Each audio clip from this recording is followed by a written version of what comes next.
show your face. Show your face, please, with sugar on top.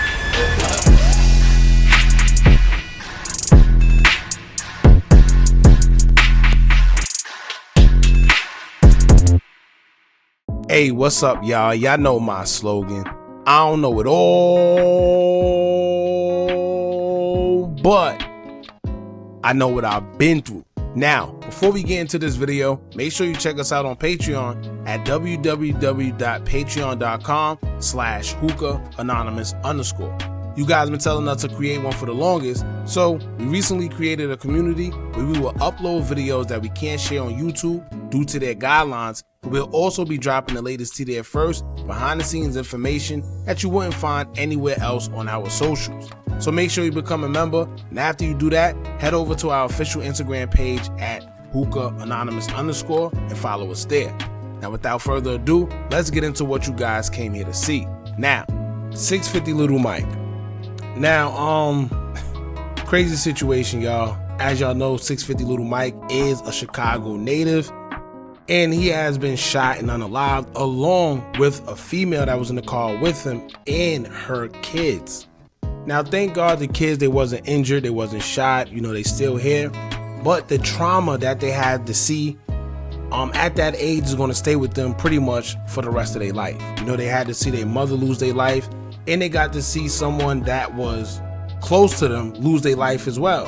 And not just some regular lose their life, they was shot. She was shot in the head, and they said that he was shot in the eye area.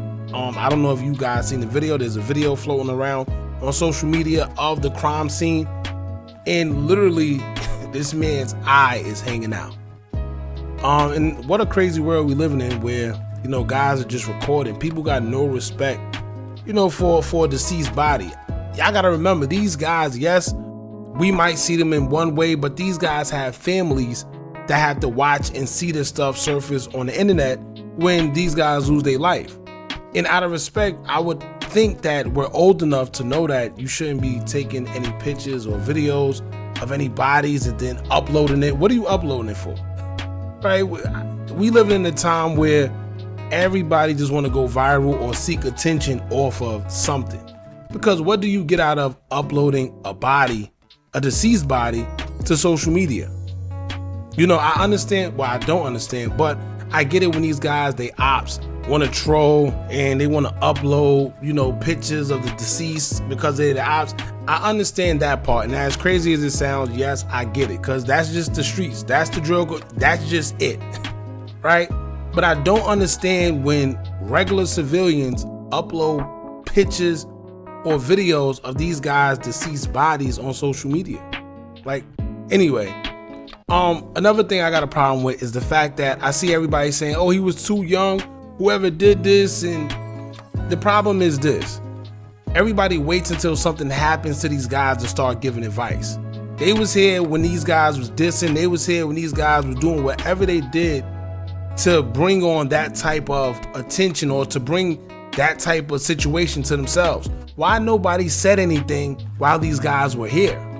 Why wait until something happened to them, and then now we got all the advice in the world to give to these kids when it's no longer effective, it's no longer valuable because they not here? And on top of that, I think that the kids watching this who glorify the drill culture, they can actually learn from this for the simple fact of two lessons. Not only was he shot and unalived in the car and the girl lost her life and the kids had to witness that, it's also speculated that one of his own friends backdoored him and set him up.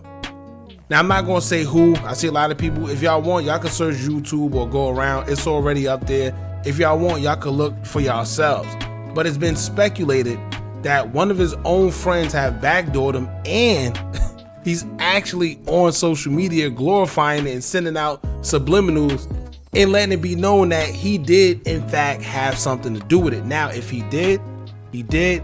But I don't understand this new generation where these guys are self-snitching and self-incriminating on themselves, but I guess the clout and attention is more valuable than their freedom. So like I said, it's an open case, so I'm not really going to mention any names of who did what or who may be involved in it, even though that person is already making subliminals, letting people know that he may have had something to do with it. But we're going to get into that, and we're also going to get into the fact that they're saying that he's actually still alive.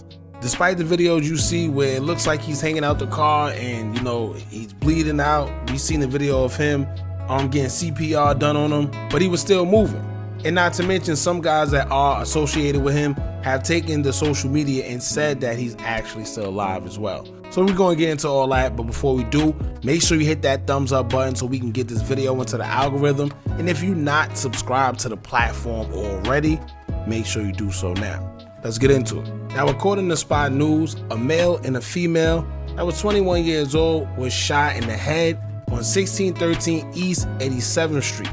Spot News described the crime scene of having a lot of blood, shell casings, and a Chevy Malibu being included, and they will also say that both victims were in critical condition. But we will later learn that both victims was in fact 650 Little Mike and the female he was with, and 2 children that was also in the car at the time of the shooting. Now, in the video that's surfacing off the rip, they said that the woman was deceased, and even though they did kind of identify Little Mike as being deceased as well, you can see him moving in the video, and there's another video going around where paramedics was performing CPR, and you could still see him moving despite looking like he was shot in the head area, eye. It was just crazy. And of course, you're gonna have the ops trolling.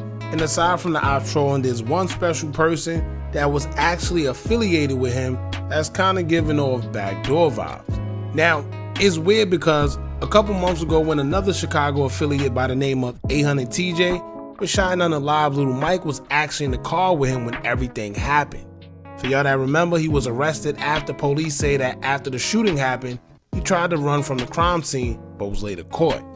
Now, there's mixed feelings about that because you have some people that believe he may have been running because maybe he didn't want to be around when police came due to either him having a firearm or contraband, having warrants, or maybe he just didn't want to be questioned by police. However, other people feel that he was a part of dropping Sh0t's location and may have been a part of backdooring him in the whole equation as a whole. Nobody knows entirely what happened. At this point, it's all speculation.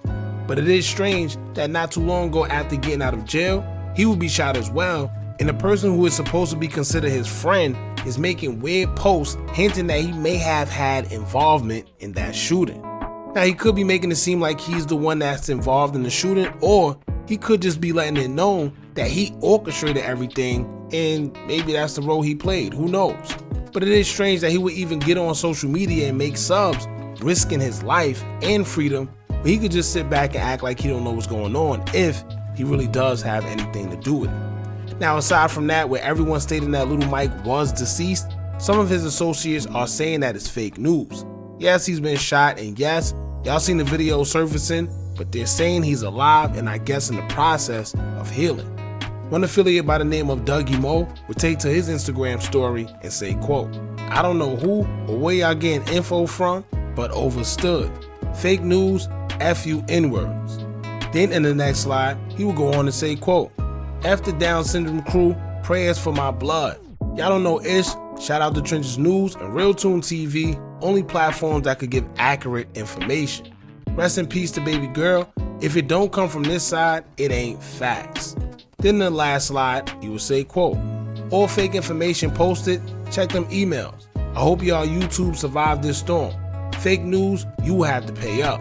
Now, another affiliate by the name of Little Zoe will post a picture of Little Mike and caption it saying, quote, "Get well soon, blood. You got this, bleed. N-word mad you still here. On tie, you gonna pull through. Them N-words mad that you still here, bleed. Pull through at 65 Little Mike. And stop DMing me, fo. Little Mike ain't dead." So when it all boils down, they're saying he's still alive. And I know the videos y'all seen is probably graphic and y'all wondering if he is in fact alive. How the hell did he make it? However, this just goes to show that when it's not your time, it's just simply not your time. He may have to live the rest of his life not the same anymore and suffer from life-altering injuries, but I guess at least he's still here. Now, as for the girl, rest in peace to her and my condolences to her family, especially her kids. This is something that they'll have to live with forever and it's definitely going to scar them for life. And there's people in the comments of posts on social media saying, why would she ride with her kids with a known gang member putting herself and them at risk? I do agree with what they're saying, but to an extent. I think sometimes these girls don't be knowing how deep these guys be into it in the street. Either that or maybe they don't think that it could go down the way that it can. You'd be surprised how many people feel like things can't happen to them, and that's the easiest way to lose your life or something actually happen to you. You know, thinking that something can't happen to you or around you. Or on the flip side, maybe she really just didn't know. Or maybe it was a split-second thing and they had to have the kids. I don't know. It's a crazy situation all the way around. And let this be a lesson to the kids or even adults. Y'all got these friends that y'all see rapping about backdooring and calling themselves King Slime or King Snake. Be careful. Because for a person to call themselves that, obviously they're making a statement. They're telling you they're slimy and not to be trusted. And who knows, maybe if you make them mad enough, who's to say you wouldn't be next on that backdoor list? Right? What makes you special? So, point of the matter is, don't wait until it's too late, because there's no do-overs in life. If someone shows you who they are, believe them. Simple as that. So, moral of the story is this. They saying Little Mike is still alive. Like I said, despite y'all seeing the videos and how graphic it looked. If y'all remember O-Block Louis, he was shot the same night that King Von was shot. You know, fortunately for him, he made it through, but he does have a few life-altering injuries that's going to be with him for the rest of his life. I'm assuming that's probably going to be the same thing for Little Mike. I guess we'll just have to wait and see how he comes out. Rest in peace to the girl he was with. Condolences to her family. Y'all jump in the comments and let us know what y'all think about this. Don't forget to like, comment, share, and subscribe. Hit that bell so you're notified every time we drop new content. And remember, as long as you keep on watching, I'ma keep on dropping. And I'm out.